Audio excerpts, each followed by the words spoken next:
In today's video we're looking at signal generators.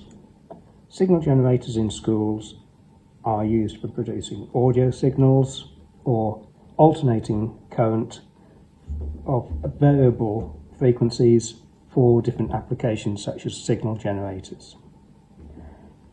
There's a few different models. The Unilab one, this orange one, is quite a popular one. It's one of my favourites.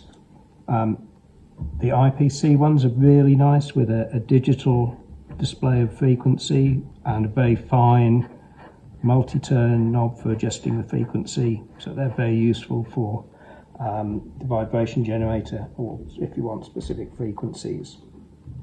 The newer Unilab or Philip House are very similar to the orange ones, not quite as easy to use, not quite so many features.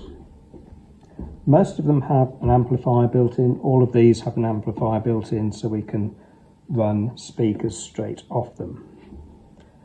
So if you're using the orange ones, most of the time you do not want modulation, so make sure these switches are both off. This large knob is a frequency knob to change the frequency, and it's combined with the knob above it which changes the powers of 10. So at the moment it's on ×1 and about 3.5, so that is 3.5 hertz, 3.5 oscillations per second. If I turn that round to 100, it's now 3.5 times 100, so 350 hertz. The red knob on this side is amplitude or volume. This knob changes the type of wave. Most of the applications we want a sine wave. This is similar. It has a knob to change frequencies, powers of 10, amplitude on that one, and different waveforms. Sockets, most of the time we're running signal generator or speaker, and you use the terminals marked quite often 4 ohms or 1 amp maximum. So it's the ground terminal and the 4 ohm on this one, or the ground terminal and a 6 volt or 1 ohm 6 volt RMS 1 amp maximum on these ones.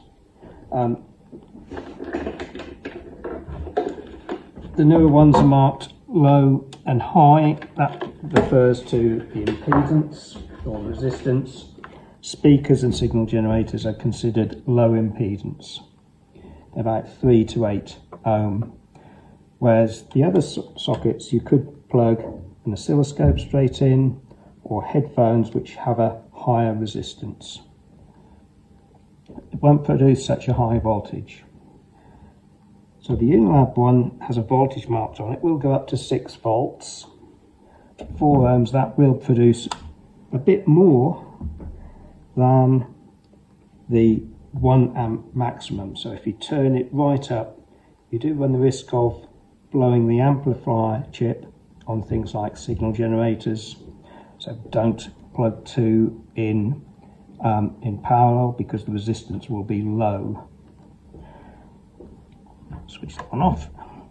Right, so I'm going to switch this one on, and if you watch the oscilloscope trace, you can see it's bouncing up and down, and if we increase the volume a little bit, we can see the vibration generator bouncing up and down, and that's a smooth sort of up and down movement. If we change the waveform to the square wave, see on the oscilloscope, it's just at 2 points. The vibration generator is jumping up and down. If we change to the sawtooth wave,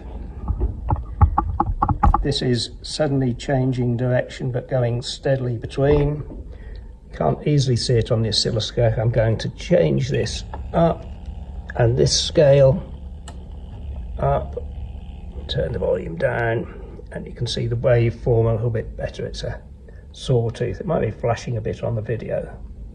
Let's change back to the square wave. So this is sort of flat topped waves, and back down to the nice sine wave that we normally use.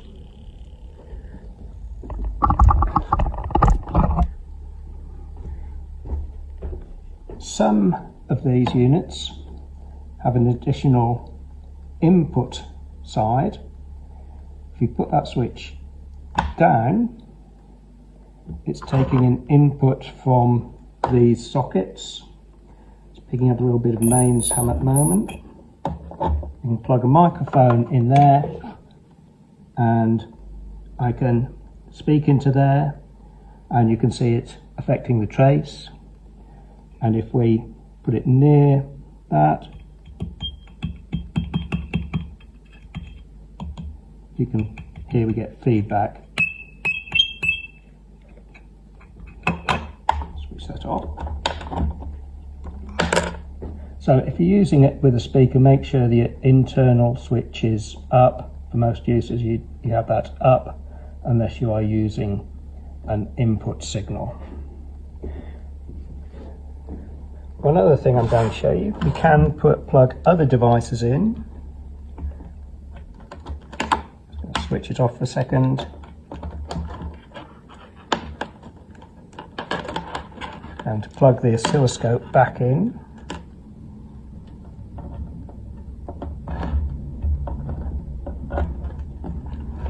This time I've got a bulb instead of the vibration generator. Going down to a low frequency, I'm going to switch on, and we can see the bulb showing the voltage as well as the oscilloscope.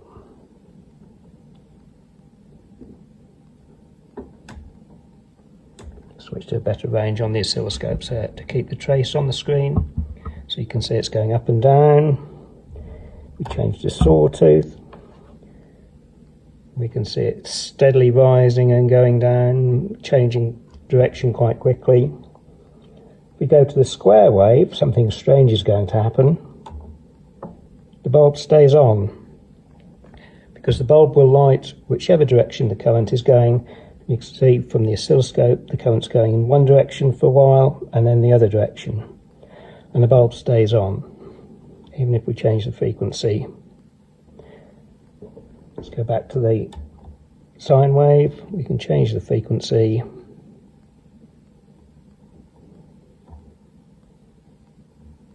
Let's go up to higher frequency.